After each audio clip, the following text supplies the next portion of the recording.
गए थे बाबा विश्वनाथ मंदिर में नौटंकी करने पर मंदिर प्रशासन ने करने ही नहीं दी। दर्शन करना उद्देश्य था ही नहीं, बस फोटो शूट कराना, पर कैमरा ले जाने की अनुमति ही नहीं मिली। वैसे भी वहां कैमरा या मोबाइल ले जाने पर प्रतिबंध लगा रखा है शासन ने। लोकसभा चुनाव से पहले कांग्रेस पार्टी को एक के बाद एक लगातार झटके लग रहे हैं।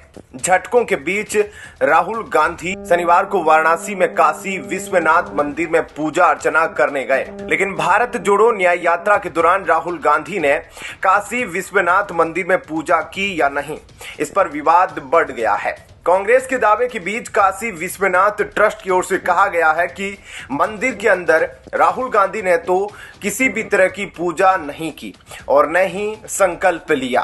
बुरी तरह बौखलाई तमतमाई कांग्रेस प्रवक्ता सुप्रिया श्रीनेत ने एक्स पर लिखा, भगवान शिव राहुल गांधी के आराध्य है। आज उन्होंने सुबह काशी में बाबा विश्वनाथ के दर्शन किए। प्रशासन ने ऐन वक्त पर हमारे कैमरे की अनुमति निरस्त कर दी और कहा कि मंदिर का PRO फोटो खींचकर साझा कर देंगे। 4 घंटे तक कोई फोटो नहीं दी और जो दी वह 2 साल के बच्चे की खींची हुई तस्वीरों से बेकार है। दर्शन करते हुए एक भी फोटो नहीं दी, जबकि भाजपाइयों की ऐसी तमाम तस्वीरें हैं। कुछ नौकरशाह मोदी के गुलाम बन चुके हैं और साहेब को खुश करने के चक्कर में टुच्चाई पर आमदा है। दिल्ली में बैठे हुए कैमराजीवी प्रधानमंत्री जिनके इशारे पर यह ओछी हरकतें होती है, वो समझ ले कि इनसे राहुल गांधी के न्याय का संग्राम और मजबूत होगा। बाबा विश्वनाथ की कृपा से वो लड़ेंगे और जीतेंगे। सुप्रिया श्रीनेत की पोल खोलते हुए काशी विश्वनाथ ट्रस्ट ने प्रेस रिलीज जारी कर कहा कि राहुल गांधी ने गर्भगृह में पूजा नहीं की। कांग्रेस ने राजेंद्र तिवारी से पूजा कराने का दावा किया है, लेकिन ट्रस्ट ने इस दावे का खंडन करते हुए कहा कि राजेंद्र तिवारी नाम के कोई पुजारी नहीं है। आपको बता दें कि ट्रस्ट की तरफ से ही पुजारी नियुक्त किए गए हैं। ट्रस्ट ने यह भी कहा कि काशी विश्वनाथ मंदिर में महंत नाम का कोई पद भी नहीं है। ट्रस्ट की तरफ से मुख्य कार्यपालक अधिकारी CEO ने कांग्रेस पार्टी के सभी दावों का खंडन किया। कांग्रेस के यूपी प्रवक्ता CP राय का कहना है कि ट्रस्ट ने शुरुआत में कांग्रेस को अपना फोटोग्राफर ले जाने की इजाजत दी थी, लेकिन ऐन वक्त पर मना कर दिया गया। ट्रस्ट की तरफ से कांग्रेस पार्टी को यह बताया गया कि उनके फोटोग्राफर उन्हें फोटो दे देंगे, पर बाद में सब मुकर गए। बताया गया है कि पार्टी की राष्ट्रीय प्रवक्ता सुप्रिया श्रीनेत ने इस मामले में वाराणसी के कमिश्नर कौशल राज शर्मा से बातचीत की, लेकिन इस मसले पर कोई मदद नहीं मिली। कांग्रेस नेता CP राय का आरोप है कि बीजेपी के नेता जाते हैं तो फोटो और वीडियो सब जारी होता है, लेकिन राहुल गांधी के केस में ट्रस्ट और प्रशासन राजनीति कर रहा है। दूसरी ओर कांग्रेस ने भी सोशल मीडिया मंच X पर अपने एक पोस्ट में कहा, आज सवेरे करीब 10:30 पर राहुल गांधी ने काशी में बाबा विश्वनाथ मंदिर में दर्शन और अभिषेक किया। हालांकि बिना फोटो के यह साबित करना कठिन है कि राहुल गांधी ने काशी विश्वनाथ मंदिर में पूजन दर्शन किया है या नहीं। क्या कहना है आपका इस खबर पर? कमेंट सेक्शन में अपनी राय जरूर दीजिएगा। जय हिंद, जय भारत। सुप्रीम कोर्ट में चंडीगढ़ मेयर चुनाव को लेकर होने वाली सुनवाई से पहले सियासी हलचल तेज हो गई है। सोमवार को सुनवाई से पहले आज आम आदमी पार्टी के 3 पार्षद बीजेपी में शामिल हो सकते हैं, जो इंडिया ब्लॉक के लिए बड़ा झटका होगा। चंडीगढ़ मेयर चुनाव के विवाद के बीच आम आदमी पार्टी को बड़ा झटका लग सकता है। आपके 3 पार्षद भाजपा के संपर्क में हैं। यह पार्षद जल्द ही भाजपा में शामिल होकर पाला बदल सकते हैं। चंडीगढ़ के मेयर को लेकर सोमवार को सुप्रीम कोर्ट में अहम सुनवाई होनी है, लेकिन इससे पहले ही बीजेपी अपना खेमा मजबूत करने में जुटी है। खबर आ रही है कि सुप्रीम कोर्ट में सुनवाई से पहले आज आम आदमी पार्टी के 3 पार्षद बीजेपी में शामिल हो सकते हैं। यह इंडिया ब्लॉक के लिए एक बड़ा झटका होगा, विशेषकर तब जब वह बीजेपी पर गड़बड़ी कर चुनाव जीतने का आरोप लगा रहा है। खबर के मुताबिक आम आदमी पार्टी के 3 पार्षद भाजपा के संपर्क में बताए जा रहे हैं और किसी भी वक्त इनके बीजेपी में शामिल होने की आधिकारिक घोषणा हो सकती है। आपके 3 पार्षदों के भाजपा में आने के बाद नगर निगम में पूरी तरह से समीकरण बदल जाएंगे। यदि सुप्रीम कोर्ट से मेयर चुनाव दोबारा करवाने को लेकर फैसला आता है, तब भाजपा फुल मेजोरिटी के साथ अपना मेयर बना लेगी। चंडीगढ़ में 30 जनवरी को मेयर चुनाव हुए थे, जहां आम आदमी पार्टी और कांग्रेस ने इंडिया गठबंधन के तहत चुनाव लड़ा था। इस चुनाव में 16 वोटों के समर्थन के बावजूद बीजेपी जीत गई थी। प्रिजाइडिंग ऑफिसर ने 8 वोटों को रद्द कर दिया था। आम आदमी पार्टी ने बीजेपी पर चुनाव में धांधली का आरोप लगाया था और सीएम केजरीवाल ने प्रिजाइडिंग ऑफिस का एक वीडियो भी शेयर किया था और दावा किया था कि ऑफिसर किस तरह वोटों को रद्द कर रहे हैं। उसके बाद मामला सुप्रीम कोर्ट पहुंचा। इसकी अब 19 फरवरी को सुनवाई है। सुनवाई से पहले भाजपा विपक्षी दल के नेताओं को झटका देकर सारा खेल अपने पाले में करना चाहती है। यह संभावना जताई जा रही है कि अगर सुप्रीम कोर्ट की ओर से फिर से मेयर चुनाव करवाने का फैसला भी सुनाया जाता है तो आसानी से चुनाव जीता जा सके। भाजपा के जिन 3 पार्षदों के आप में शामिल होने की बात सामने आ रही है, उनसे आपके नेता निरंतर संपर्क कर रहे हैं, लेकिन उनके मोबाइल बंद आ रहे हैं। इनमें एक पार्षद ऐसा है जो मेयर चुनाव से पहले ही भाजपा छोड़कर आप में आया है। भाजपा के सभी वरिष्ठ नेता और अध्यक्ष राष्ट्रीय अधिवेशन के लिए दिल्ली गए हैं। सूत्रों का कहना है कि एक आप पार्षद जिसे भाजपा में शामिल करवाना है, उसे भी अपने साथ भाजपा नेता दिल्ली ले गए हैं। इस समय आपके 13 पार्षद है। अगर 3 पार्षद भाजपा में आ जाते हैं तो भाजपा के पास मेयर चुनाव के लिए वोटों की गिनती 18 हो जाएगी, जबकि शिरोमणि अकाली दल का एक पार्षद है। सियाद पार्षद ने मेयर चुनाव में भाजपा के पक्ष में मतदान किया था। ऐसे में अगर सुप्रीम कोर्ट फिर से मेयर चुनाव करवाने का फैसला सुना भी देता है तो कांग्रेस और आप मिलकर भाजपा को चुनाव नहीं हरा सकते। ऐसे में क्या कहना है आपका, इस पर कमेंट सेक्शन में अपनी राय जरूर दीजिएगा। जय हिंद, जय भारत। प्रधानमंत्री नरेंद्र मोदी ने हाल ही में संसद में लोकसभा चुनाव में तीसरी बार बीजेपी की बड़ी जीत का दावा करते हुए कहा था कि देश का मिजाज देखकर लग रहा है कि इस बार एनडीए को 400 से ज्यादा सीटें मिलेगी, जबकि बीजेपी को 370 सीटों पर जीत हासिल होगी। ऐसे में बीजेपी 400 प्लस के टारगेट को पूरा करने के लिए सभी समीकरण सेट कर रही है। दक्षिणी भारत के ज्यादा से ज्यादा राज्यों में पेठ बनाने की कोशिश कर रही भारतीय जनता पार्टी को बड़ी सफलता मिली है। बीजेपी ने आंध्र प्रदेश की मुख्य विपक्षी party Telugu Desam party TDP के साथ चुनावी गठजोड़ को अंतिम रूप दे दिया है। बीजेपी और टीडीपी ने लोकसभा चुनाव 2024 को लेकर डील पक्की कर ली है। लोकसभा चुनाव से पहले टीडीपी नेता चंद्रबाबू नायडू एनडीए में दोबारा शामिल हो सकते हैं। सूत्रों के मुताबिक इसकी घोषणा जल्द ही की जाएगी। सूत्रों ने बताया कि सीट शेयरिंग का मुद्दा बेहद अहम है, जिस पर बातचीत जारी है। बीजेपी के साथ साथ पवन कल्याण की जन सेना पार्टी की सीटें भी तय करने की बातें हो रही है। सूत्रों के मुताबिक टीडीपी को 18, जन सेना को 2, बीजेपी को 5 सीटें दिए जाने के फॉर्मूले पर बात बन सकती है, जिस पर टीडीपी भी सहमत हो सकती है। बता दें कि आंध्र प्रदेश में लोकसभा की 25 सीटें आती है। चंद्रबाबू नायडू पिछले कुछ समय से बीजेपी के शीर्ष नेतृत्व के साथ लगातार मुलाकात कर रहा है। राजनीतिक गलियारों में चर्चा है कि चंद्रबाबू नायडू कभी भी एनडीए में शामिल हो सकते हैं। हालांकि चंद्रबाबू नायडू की पार्टी टीडीपी पहले भी बीजेपी का हिस्सा रही है। नायडू केंद्र में मंत्री भी रह चुके हैं। वहीं प्रधानमंत्री नरेंद्र मोदी ने रविवार 18 फरवरी 2024 को भारतीय जनता पार्टी कार्यकर्ताओं को संबोधित करते हुए उनमें जोश भर दिया और उनसे अगले 100 दिनों तक जोश के साथ काम करने का आग्रह किया। उन्होंने इस अवधि के दौरान प्रत्येक मतदाता तक व्यक्तिगत रूप से पहुंचने के महत्व पर जोर दिया। राष्ट्रीय राजधानी दिल्ली के भारत मंडपम में आयोजित भाजपा के राष्ट्रीय अधिवेशन में बोलते हुए आयोजन के दूसरे दिन उन्होंने कहा कि भाजपा कार्यकर्ता 24 घंटे राष्ट्र की सेवा में लगे हुए हैं। पीएम मोदी ने कहा, भाजपा कार्यकर्ताओं के अटूट समर्पण और प्रतिबद्धता से हमें लोगों का प्रचुर आशीर्वाद मिल रहा है।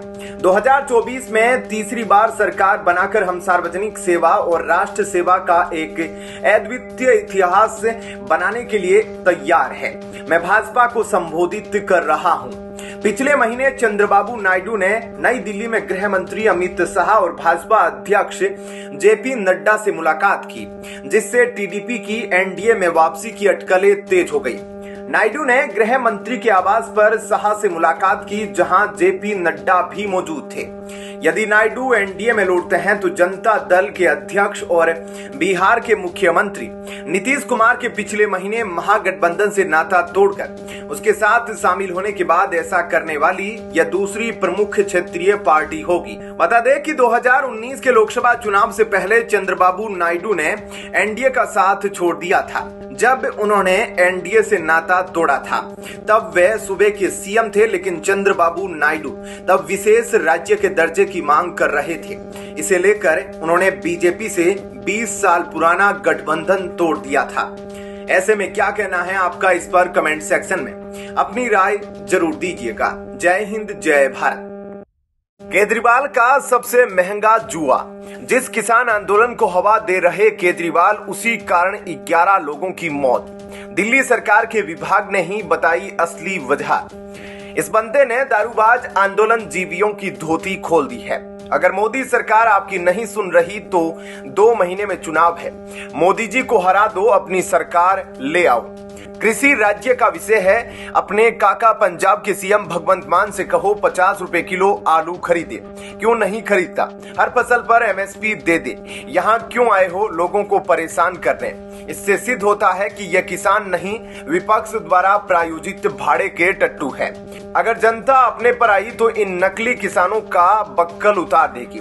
देश में एक बार फिर से किसान आंदोलन शुरू हो गया है। इस दौरान सोशल मीडिया पर कई ऐसे वीडियो सामने आए हैं जिनमें इन तथाकथित किसानों को अराजकता फैलाते हुए और हिंसा करते हुए देखा जा सकता है। हरियाणा पंजाब के शंभू बॉर्डर पर इन किसानों ने सबसे ज्यादा उत्पात मचा रखा है। साथ ही ये खालिस्तान का समर्थन भी कर रहे हैं। कई पुलिस वाले घायल हुए हैं। ऐसे में सवाल उठता है कि क्या ये लोग सचमुच देश के किसानों का प्रतिनिधित्व करते हैं? देश की राजधानी दिल्ली के अलीपुर में गुरुवार 15 फरवरी 2024 की शाम को आग लग गई। यह आग एक पेंट फैक्ट्री में लगी, जिसमें 11 लोगों की जलकर मौत हो गई।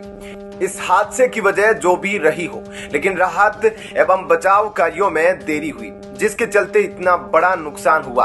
बताया जा रहा है कि हादसे के बाद दमकल विभाग को जब इसकी सूचना दी गई तो दमकल विभाग की गाड़ियां काफी देर से मौके पर पहुंची।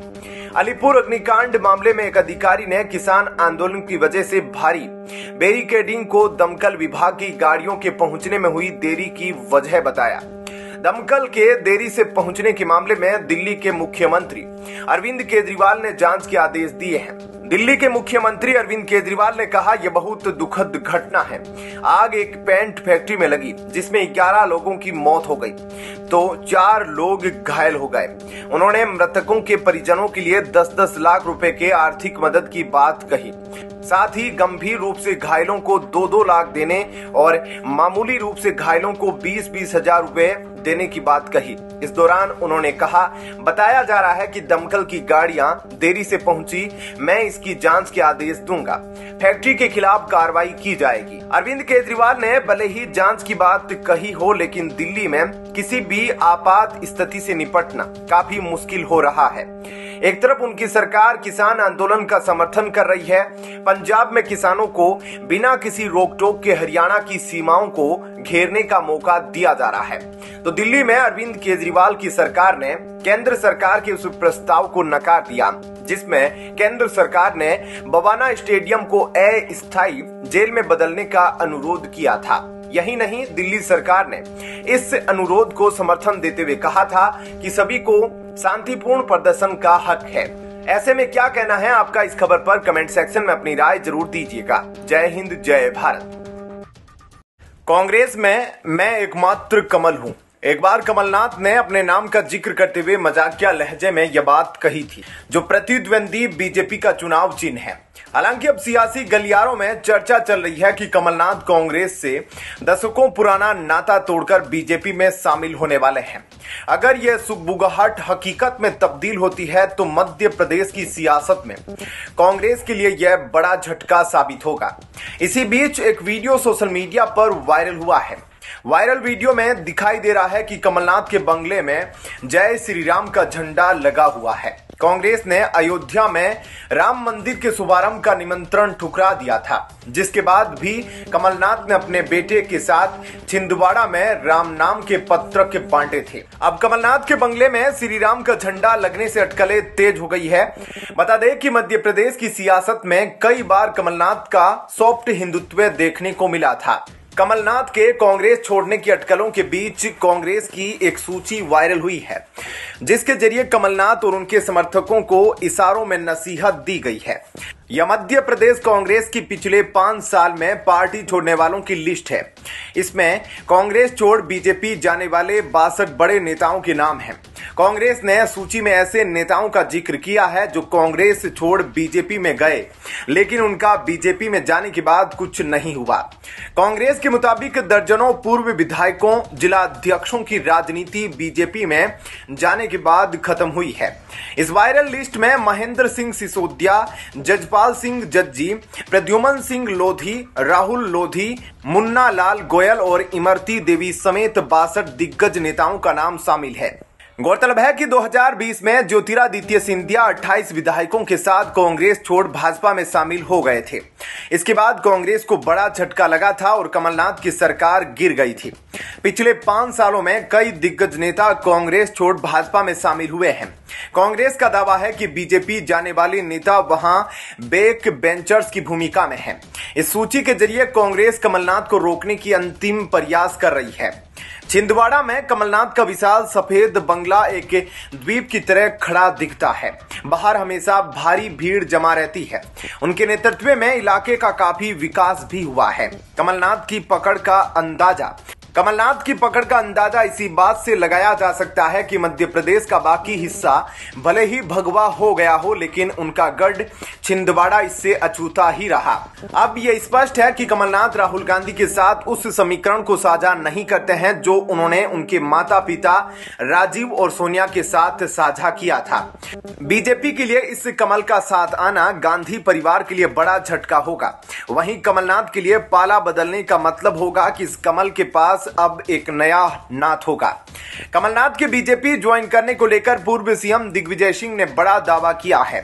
दिग्विजय सिंह ने कहा, मेरी कमलनाथ जी से चर्चा हुई है। कांग्रेस शीर्ष नेतृत्व पर भी लगातार विचार विमर्श कर रहा है।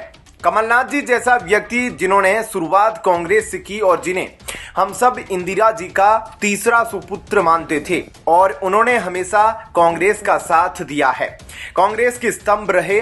दिग्विजय सिंह ने कहा, मुझे नहीं लगता कमलनाथ कांग्रेस छोड़ेंगे। ऐसे में क्या कहना है आपका, इस पर कमेंट सेक्शन में अपनी राय जरूर दीजिएगा। जय हिंद, जय भारत।